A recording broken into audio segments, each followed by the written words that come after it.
Today on Baseball Biz, we're very fortunate. We have Mr. Tim Neverett. He's an announcer for the Dodgers. He's also recently written the book COVID Curveball, and he'll share some of his insights with us here in just a minute. So let's get started.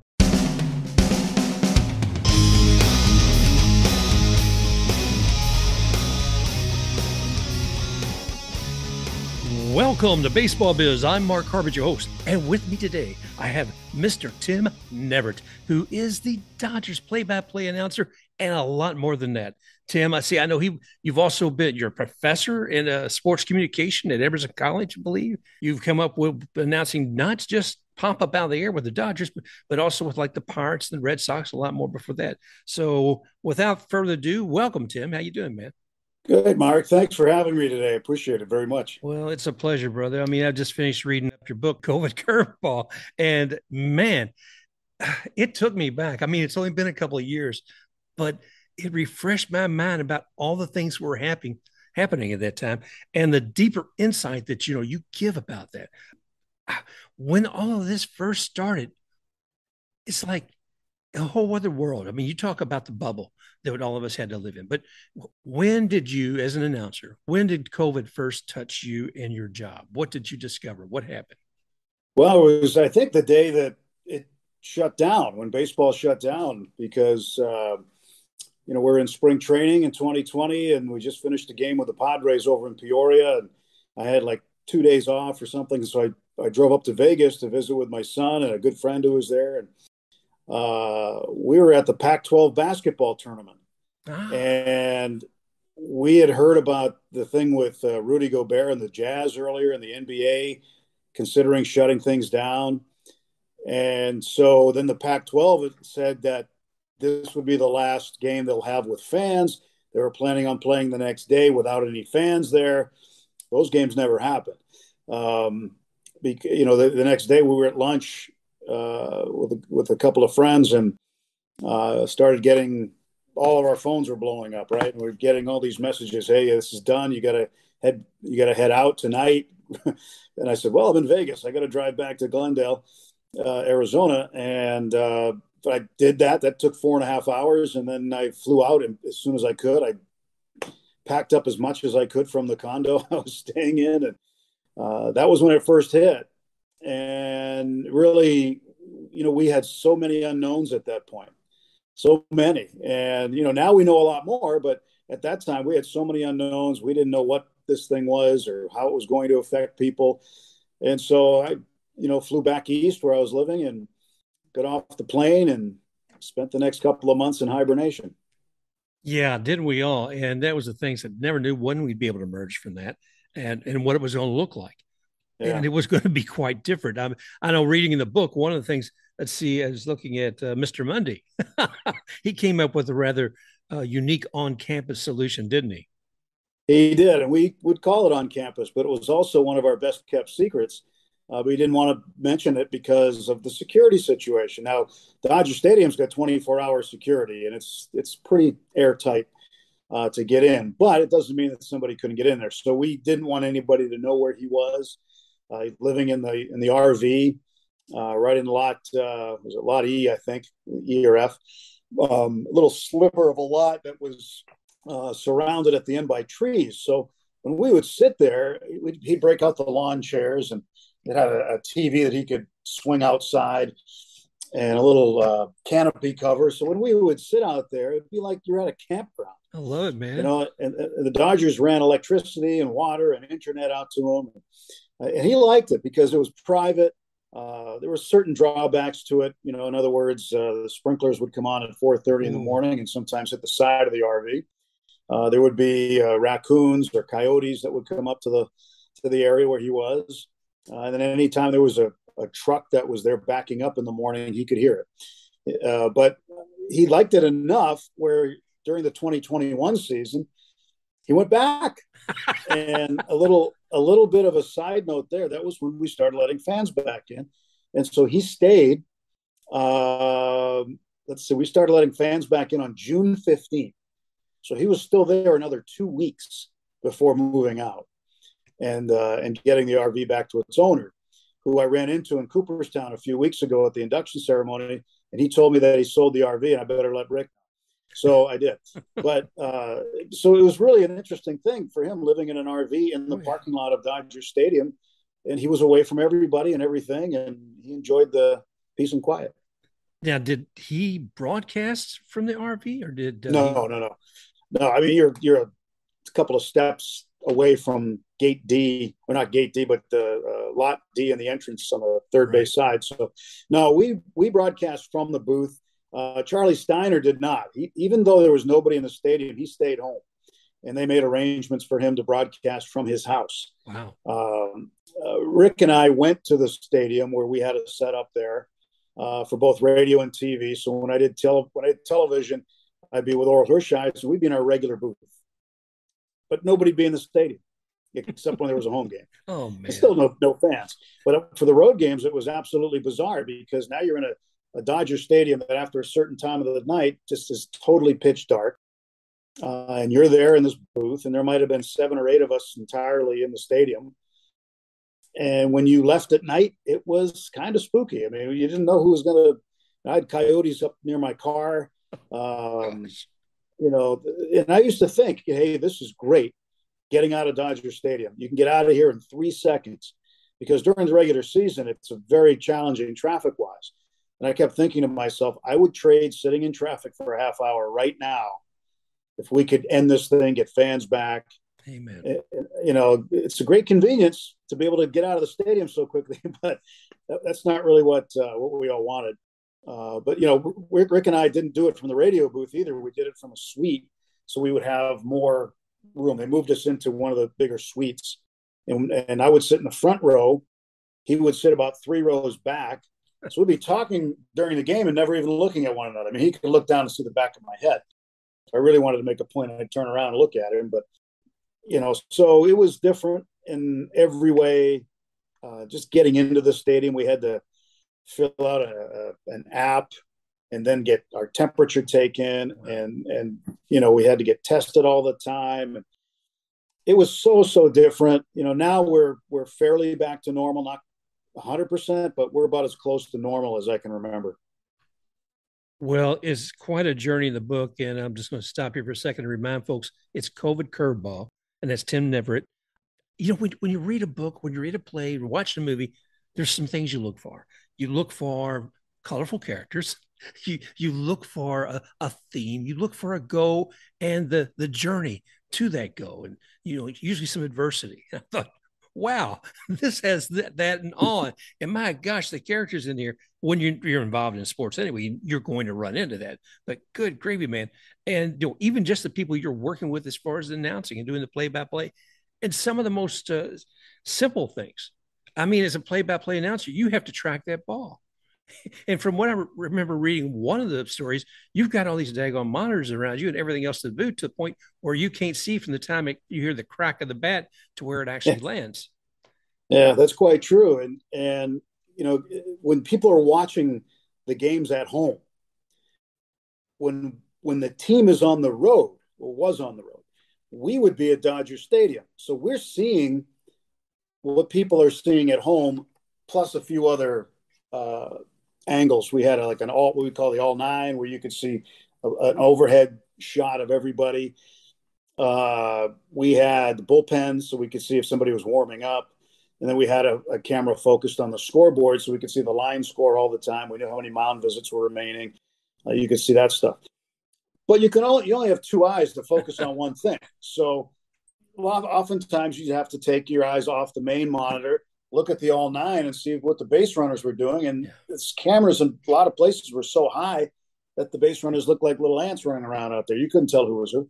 So it was difficult. But the main thing was, for me, I think for a lot of announcers that year, was when you see the ball hit the bat, think about where the camera goes. It doesn't follow the ball up in the air. It follows the fielder. It shows the field. We can't see the ball. Right. You can't see it at home. We can't see it. So we're judging by the fielder. And there was one instance in Arizona where it's a little funky out in center field. They've got a yellow line of demarcation of what's a home run and what isn't. Yeah. And it's really odd. It's the most odd center field in all of baseball. And I think it was Matt Beatty hit one up there. It might have been even last year. Maybe it was last year. We're still in the same boat in 2021. We didn't travel, but the ball came down at such an angle and then hit something and bounced up. I thought it was a home run, but it hit just below the yellow line, and on the steel beam there was a little seam that stuck out, and it hit that and Oh, bounced up. So things like that you can't tell. And I think the one in the book I used as an example was against the Angels, where Mike Trout hit a ball to center field. AJ Pollock was in center field. He goes back. He goes back like he's going to catch it, and then he just kind of puts his head down. The ball's like 40 feet over his head up into the batter's eye. We have no idea. So you couldn't call home runs with conviction. Now that we're back seeing the games on the road, we're back in the stadiums, and you can tell. yeah. Typically you can tell right off the bat whether the ball's gone or not, or has a chance to get out. So it makes the call that much better and decisive, where the people at home can't really tell because they're seeing a different thing. And on radio, they don't see anything. Of course, nothing happens until you say it does when you're doing radio. So you can get away with a little bit more than you can on TV because they can see it. But it was just so different. Then the Dodgers, as well as a lot of teams, they kept their broadcasters home in 2021. So we had the same scenario in 2021 where we were doing the games from the ballpark while the team was away. And now I got to tell you, I am so relieved to be going on the road. I'm getting ready right now. Thursday we leave to go to Miami and then New York. It's so different in a good way to be there at the ballpark. It's night and day. Yeah, well, I'm glad to hear you're getting up like that too. I know as somebody who's a fan watching the games and seeing folks that who are not at the game but doing the best they can do to announce it with three or four screens in front of them. Early on before all this happened, I thought, well, I guess I'm just gonna be watching Korean baseball for a while, and that's gonna be it. But I was so glad we got something, and I'm glad to see some sense of normalcy coming back to all of this. But as an announcer, your job, does it directly, I want to say, directly work with the front office? Are you guys independent of the front office? Oh, we work for the ball club. That's right. And I think some people So forget that. I'm sorry, go ahead. not every team does it that way. Most teams do, Yeah. and I'm thankful that the Dodgers do because the Red Sox didn't, and that's why I'm here with the Dodgers. Because when I worked for the Pirates, I worked for the team, and it's 100% better employment situation when you work for the ball club. So yeah, we're involved with the team. They do sort of leave us on an island a little bit, let us do our jobs. If we see something that's not right, yeah, we got to call it out because we have a credibility issue to maintain too, as announcers, with the fans, Right. listeners, and viewers. A guy strikes out for the fifth time in a game. You can't say, boy, he came close that time. What a great swing. You Oh, can't be like that. You have to identify, hey, he's having a problem today. So we don't get, I've never been told once what to say, what not to say, which is great. But we are, I guess you could say, intertwined with the front office because they employ us.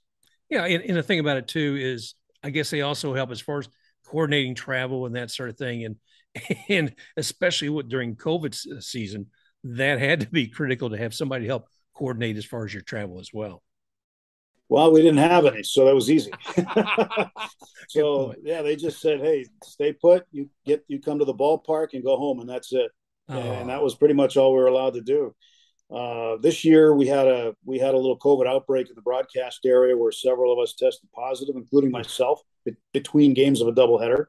I had no symptoms whatsoever. I didn't know it. They just said, "Hey, we need you to come up and test between games."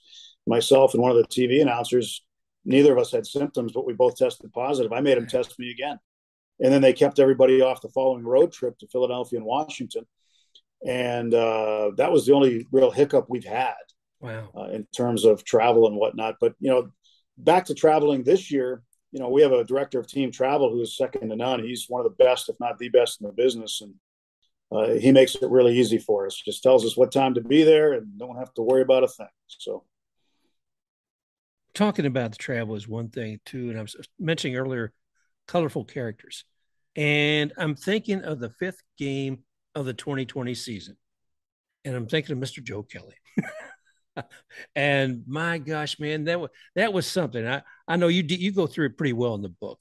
Kind of, can you get a kind of some rundown what happened during that game once Joe Kelly came in? Well, I think I in the book I put some things in there that I don't think any Dodger fans were thinking about or even thought about, because his history with the Astros runs a little deeper than just the Astros, uh, situation with the Dodgers in the World Series in 2017. It goes back because Joe was involved when he was with the Red Sox in a game in 2017 that Chris Sale had started. And Chris Sale was absolutely dominant that year. His slider was unfair. Nobody could hit it. But for some reason, the Astros didn't swing at any sliders that day. And we found out, later as to why.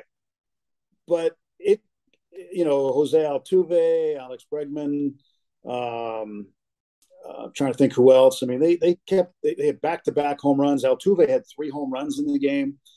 And any major league hitter will tell you, hey, if I know fastball's coming all the time, I'm going to have a pretty good chance. Yeah. So anyway, Chris Sale he was shaking his head. I think he still has PTSD from that outing. And then Joe Kelly came in relief. And then when Joe found out about all this stuff later, he's like, yeah, we were victimized too, but no one ever talks about it. No one ever thought about it because it was in the division series. It wasn't in the World Series. And it was on the American League side. And, the Dodger fans, they still let the Astros players who are elsewhere and they come into Dodger Stadium, they still let them know they remember. And when the Astros are here, boy, do they let them know that they remember.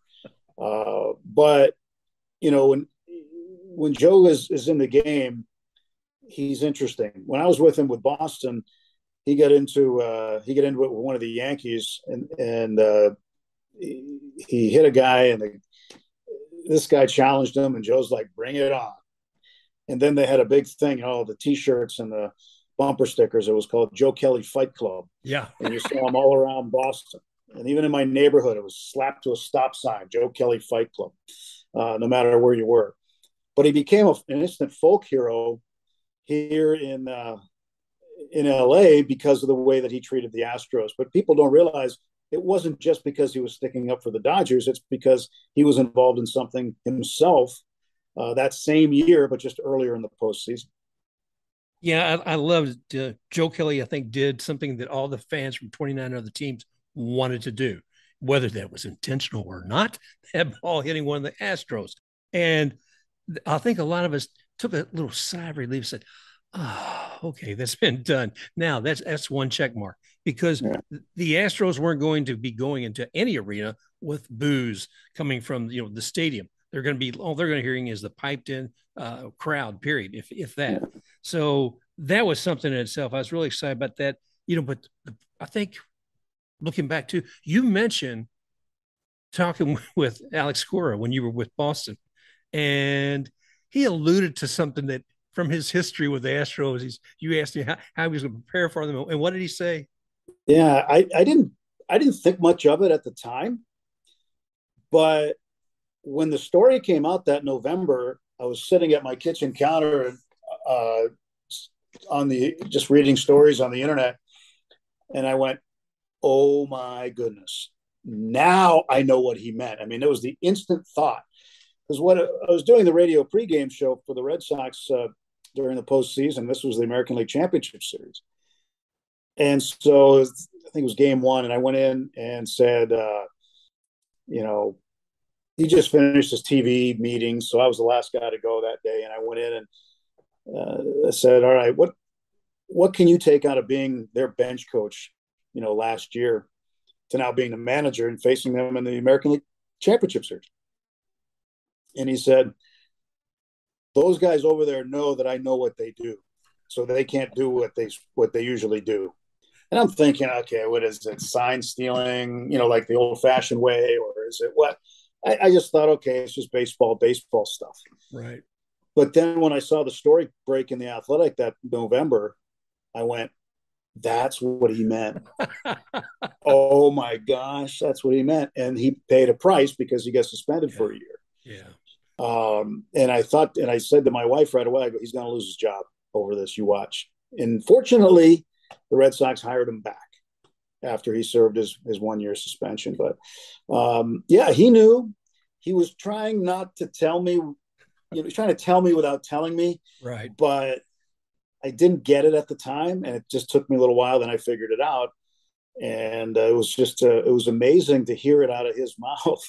I But I know love it. exactly the trash can they're talking about. The other thing about the Astros is I hope someday this dies down in a way, because look, they brought in Dusty Baker. Dusty Baker brings the Astros into Dodger Stadium, and he gets booed. I'm like, this guy's a Yeah. former Dodger great and a World Series champion, and he's a great ambassador for baseball. He's probably a Hall of Famer. I think that there was one guy who could have taken over the Astros and settled things down and got back to the business of baseball. It's Dusty Baker. Yeah. And he had nothing to do with 2017 at all. But I think he's done an amazing job. I mean, especially everywhere he goes, he gets booed. For what?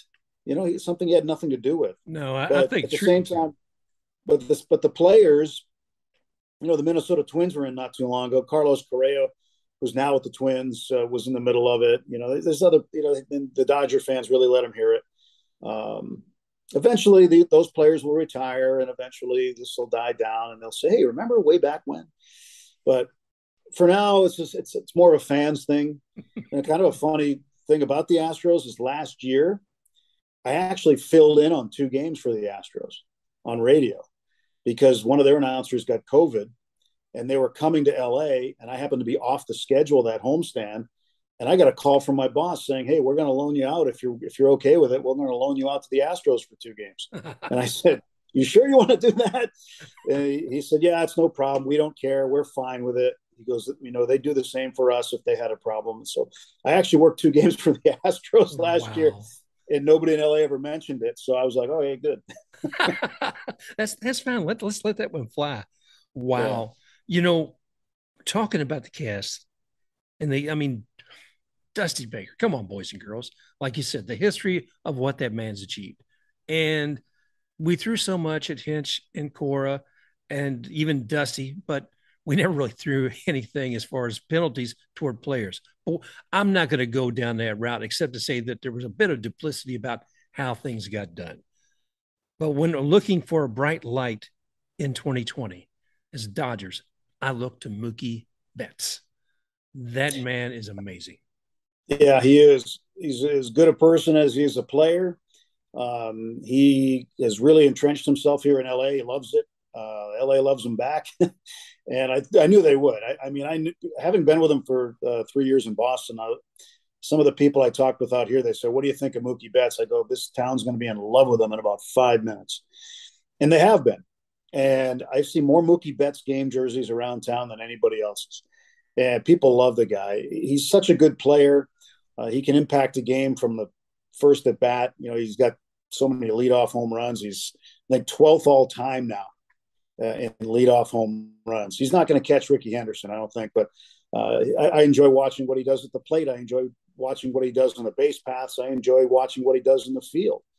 And now, he's really got his voice because, when he was with Boston, he was a younger player. He would look up to the veterans like Hanley Ramirez and David Ortiz and players like that. And now he is one of those players that the young guys look up to. And for him to be the spokesperson at the All-Star game, the happy birthday Rachel Robinson piece they did, which was really nice. I mean, for Mookie to be the guy out front and outspoken on other issues, I think it's great because he's found his voice. He's well liked everywhere, and he's one of the great faces of baseball that we have. Well, not knowing the man, I always saw him as being rather humble but ultra talented.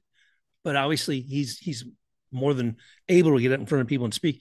And correct me if I'm wrong, but I think it was the 2021 spring training season. And didn't he speak out to the whole team? I think he asked Kershaw if he could go ahead and take the lead for speaking out to the team. Well, he did that when he first arrived in Oh, 2020. oh wow. Yeah. Yeah. He did that when he first got on the scene because remember, the Dodgers lost to the Red Sox just a few months earlier in the World Series. Yeah. And so Mookie was quite familiar with the Dodgers and their personnel. And so now he wants to be a leader, and he's earned that right. He was the biggest offseason get anybody's had in a long time. So he said, "Do you mind if," he went to Kershaw and he said, "Do you mind if I talk to the team?" And he talked to him and he said, "Look, I know why you didn't win last year. and this is why, and this is how I think we can win this year. And he was right. They did. So, that resonated, I think, with a lot of veterans like Kershaw and like Justin Turner and, guys like that. They really respect him. And he never stepped on anybody's toes. He never came in here and beat his chest and said, "This is my team now." He wasn't like that. Right. And he has never been like that. He's been very respectful of the people who came before him. And he said, "Look, I want to win. I want to come here. I want to win. I want to help you guys win.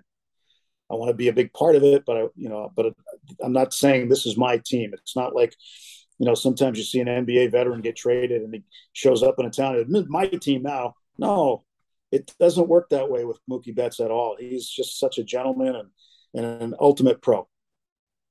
That says a lot. Now, I always look for those guys when we can find them. It's great. I can tell you, as a fan of the of the Tampa Bay Rays, watching him at the Trop one time out there in right field for the Red Sox, and he's scampering out there to get that ball. And I'm looking at Wilson Ramos, and Wilson is making the bases. Wilson's going to third. It's solid. He's going to get there. But my gosh, the arm of Mookie Betts, he got that all the way back from that corner in right field, all the way over to third base. And my gosh, if Rays fans didn't stand up and applaud that play as much as we hated to see Wilson Ramos get thrown out, it was just spectacular. I actually remember that play, and I also in 2020 he did it again in Arizona. Same thing, ball in the right field corner. I'm trying to remember who was running. Might have been, I don't know. I think I've got it in the book, but I'm trying to remember who it was. Who was Ketel Marte was running, and Marte had most. I tell you what, 31 times out of 32, that is a triple for Ketel Marte. But Betts got it in the corner, wheeled and fired a strike to third, and Corey Seager was had to be out of position. The shortstop, he had to cover, and he caught it and tagged him in the same motion, and he was out. And I said, "I've seen this play before." And Mookie's got some incredible skills. He's thrown out a number of guys this year too already. And every time that happens, I always say on the air, "Don't run on Mookie." What don't you understand? Don't run on the guy. He'll throw you out. It's just, I've seen it many, many times, and I'll see it many more times. I'm hopeful. Well, kind of getting to ramping a few things up.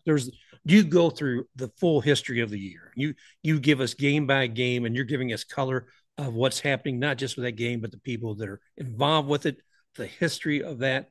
And as you take us all the way through to the World Series. And there I am as a Tampa Bay Rays fan, game 5 and game 6. And you make a very interesting assessment when you're talking about, Dave Roberts and some of the things he was doing in games 5 and 6. Was it game 5? That was Kershaw, right? I believe so. Yeah. And his strategy, if I remember correctly, was we're going to take you out after 21 hitters, whatever it was. He had a deadline on it. But Kershaw in 2 pitches had 2 guys out. And daggone it, if Dave Roberts didn't stay the course. So Kershaw understood it, and that happened. But the next game 6, he goes with this guy. He doesn't just say, "I'm going to pull Urias out of this." He's going to go ahead and keep him in there. And that's a gutsy move. And, yeah. Well, he went with the hot hand, and that's, he had changed up how they were using Julio in the postseason, and then he did it in the NLCS, and then game 6 of the World Series had a chance to wrap it up. But, if you rewind it just a little bit further, the most 2020 thing about the COVID season happened in game 6, where Blake Snell's dominating, right? He's dominating. Yeah. This is game 6 of the World Series. It's not game 6 in April. Okay. This is game 6 of the World Series. And this is where, I think the Tampa Bay Rays made their biggest mistake. They stayed with the analytics. They said, "Nope, third time around the order, not going to happen." And Mookie Betts was in the on-deck circle. I remember his quote after the game saying, "They're taking him out?" Yeah. All right. Oh. So they took him out, and 6 pitches later, they had the lead in the World Series in hand. Yeah. And that was the thing. And that was one part of it. The other part was that Justin Turner had to be removed because the word came back from the lab in Utah that he had an inconclusive test. And they had to get him out of the ball game. but that happened after Blake Snell left. So a guy with a positive test stays in the game longer than a pitcher who's dominating due to analytics. That was the most 2020 thing about 2020, I thought. And that was such a huge moment when the Rays decided to take Blake Snell out. I still think, I can't speak for Blake, but I know as a competitor, as if it were me, again, I'm not talking for Blake, but if it were me, I would have been in an unforgivable situation. Like, how can you do this? Yeah. They can't hit me. I don't care what time around the order it is. They can't hit me. And so that, I think, had everything to do with the World Series wrapping up. And think about this. Let's say they left him in. And let's say the Rays win that. When would Game 7 have been? Because at the time, if there was a COVID positive person on the field, they were shutting things down. Would there have been co-champions? Would they have brought everybody back for one winner-take-all game? So it was actually probably a very big relief privately to Major League Baseball that the World Series ended that night instead of having a Game 7 as who knows when that would have been. Imagine Rob Manfred wiped his brow and went, man. Yeah. that, I think he did. Yeah, that was something I can tell you as a Rays fan, just screaming and crying, jumping up and down on the couch, just like Tom Cruise when I saw Cash pull with Blake. And I was like, good Lord. Blake tried to be the gentleman when it came to the press and all that, but you knew it just ate his insides out. I was already saying, okay, Blake's going to go on and we'll see Charlie Morton on. He'll take the mound, from Game 7. And yeah. And it worse the way things are going. I said, well, never mind. Doesn't matter. It's history. And I love the game first and foremost. These things happen and you have to think beyond strategy sometimes. It didn't happen that time for us, but it certainly did for the Dodgers. So looking right now, here we are in 2022. It's August 23rd. What's going to happen in the National League, the NLCS? What's that going to look like? How's that going to play out? Well, we might get a preview of it this weekend because the Dodgers will head to, not this weekend, but next week, head to Miami for a 4-gamer. Got a wraparound series there that ends on Monday, and then Tuesday, Wednesday, Thursday next week. It's in New York against the Mets. That could be a preview. The Braves are playing really well right now. Central Division, I don't know. The Cardinals could be a sleeper. They're getting great. I mean, Albert Pujols has been born again, and they got the MVP in Goldschmidt. So I don't know. It's baseball, right? It's baseball. And keep in mind, we have a new playoff format this year where more teams are in. Oh, yeah. Yeah, we're going to see some surprises. Probably, my guess would be. I just hope, the Dodgers aren't the ones that get surprised. I think the way it's going, though, is that the Dodgers will be able to skip the wild card round, which would be great. You'd hate to have a season like they're having and then have to go play in a wild card round and maybe lose 2 out of 3. Yeah. But if you're in a 7-game series, you lose 2 out of 3, it's a lot more forgiving. I think that, the Dodgers will probably get home field throughout. That's what they're playing for right now.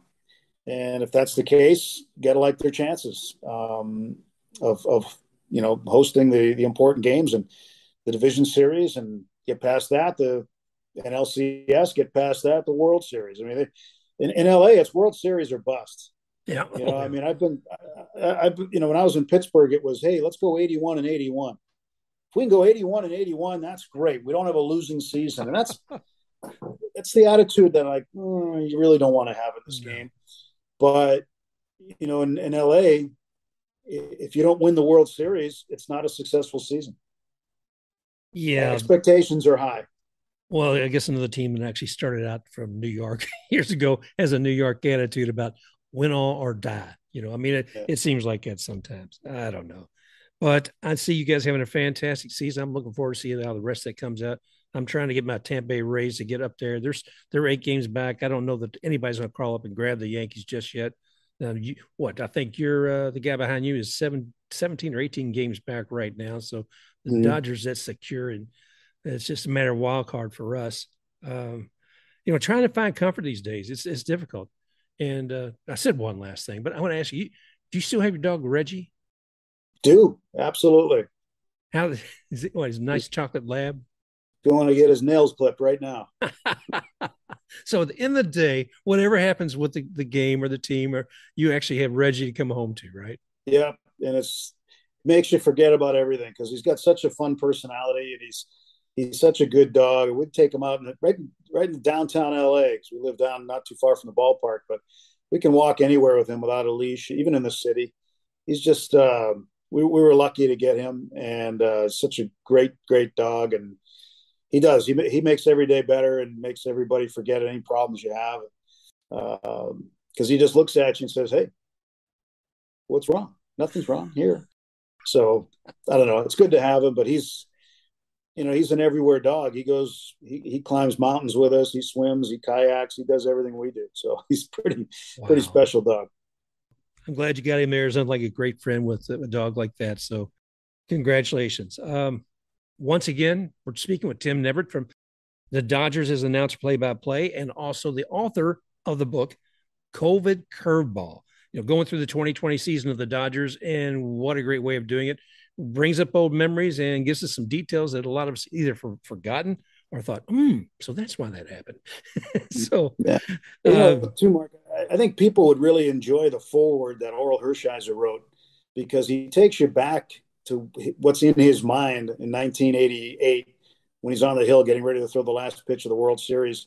There's not a lot of guys who've thrown the last pitch of the World Series. We've got two of them in our organization, Julio Urias and Orel Hershieser. And so he kind of takes it and bridges 88 to 2020 and really gives the reader a really good idea of what was going through his mind at the time when they beat those powerful Oakland A's teams, that team that year.